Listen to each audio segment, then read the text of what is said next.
Samajwadi party प्रमुख Akhilesh Yadav Samajwadi party नेता आजम खान से मिलने के लिए सीतापुर जेल पहुंचे। सपा नेता से मुलाकात के बाद अखिलेश यादव ने ईडी द्वारा गिरफ्तार किए गए दिल्ली के मुख्यमंत्री अरविंद केजरीवाल को लेकर प्रतिक्रिया दी। सपा प्रमुख अखिलेश यादव ने कहा कि ये सब गठबंधन को बदनाम करने और कमजोर करने के लिए है, लेकिन इंडिया गठबंधन के सभी सदस्य ताकत से लड़ेंगे और लोगों को न्याय दिलाएंगे। सपा प्रमुख अखिलेश यादव ने कहा, बीजेपी घबरा गई है, उन्हें पता है कि जनता इस बार उन्हें सत्ता से हटा देगी। वह घबराहट में कार्रवाई करा रहे हैं। वह इसके लिए ईडी, सीबीआई और इनकम टैक्स का इस्तेमाल कर रहे हैं क्योंकि वह डरे हुए हैं। वहीं अखिलेश यादव ने कहा कि जब तक चुनाव है, बीजेपी से सावधान रहे, वे कुछ भी कर सकती है। सरकारी संस्थाएं हैं और सरकारी संस्थाएं वही काम करेंगी जो सरकार कहेगी। यही तो सवाल है लोकतंत्र में कि जो इंस्टीट्यूशंस हैं वो इंस्ट्रूमेंट हैं आजकल, और इंस्ट्रूमेंट्स बनकर के भारतीय जनता पार्टी को खुश कर रहे हैं। जो दुनिया में रिकॉर्ड बनाने जा रहे हैं झूठे मुकदमे का, ये केवल दुनिया में रिकॉर्ड नहीं बनने जा रहा है इनका झूठे मुकदमे का, ब्रह्मांड का रिकॉर्ड बनाने जा रहे हैं लोग। झूठे मुकदमे लगाने में भारतीय जनता पार्टी ब्रह्मांड में रिकॉर्ड बनाने जा रही है। और ये इलेक्टोरल बॉन्ड्स ने जो बैंड बजाया था बीजेपी का, उससे बचने के लिए, ध्यान हटाने के लिए काम भारतीय जनता पार्टी कर रही है। आप तो इन चीजों को बेहतर समझते हो, देश की जनता बेहतर समझती है।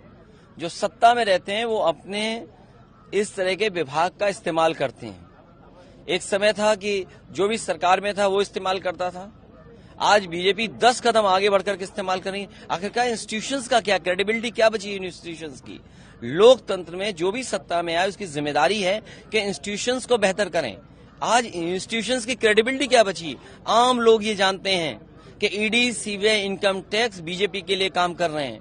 और जब से इलेक्टोरल बॉन्ड्स का खुलासा हुआ है, तब से और जनता जान गई है कि किस तरीके से डरा के धमका के इन्होंने वसूली की है। वो चंदा नहीं है, वो वसूली हुई है।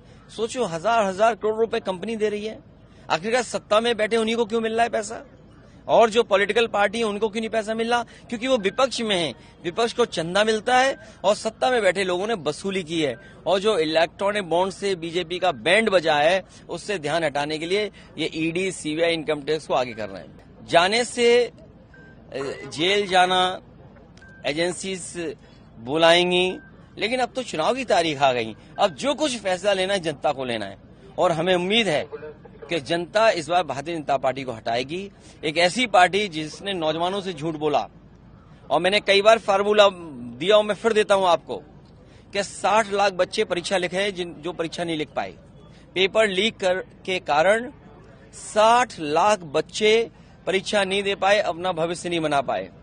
और अगर उनके माँ बाप को केवल हम जोड़ दें तो 60 लाख गुणा 3, 1 करोड़ 80 लाख, और 1 करोड़ 80 लाख का 80 लोकसभाओं में अगर हम भाग दे देंगे तो 2,25,000 वोट कम हुआ है। इसकी भरपाई भारतीय जनता पार्टी कैसे करेगी? कुछ लोग बहुत कुछ चाहते हैं। समाजवादियों की जिम्मेदारी ये है कि बीजेपी से मुकाबला करें। ये वक्त ऐसा नहीं है कि हम लोगों को खुश करें। समाजवादियों की जिम्मेदारी बनती है कि यहाँ पर भारतीय जनता पार्टी को हराएं, और मुकाबले के लिए, हराने के लिए समाजवादी पार्टी मजबूत अच्छे प्रत्याशी समीकरण के हिसाब से दे रही है। आप ऐसी ही तमाम जानकारियों के लिए हमारे साथ बने रहें और देखते रहें सहारा समय का डिजिटल प्लेटफॉर्म।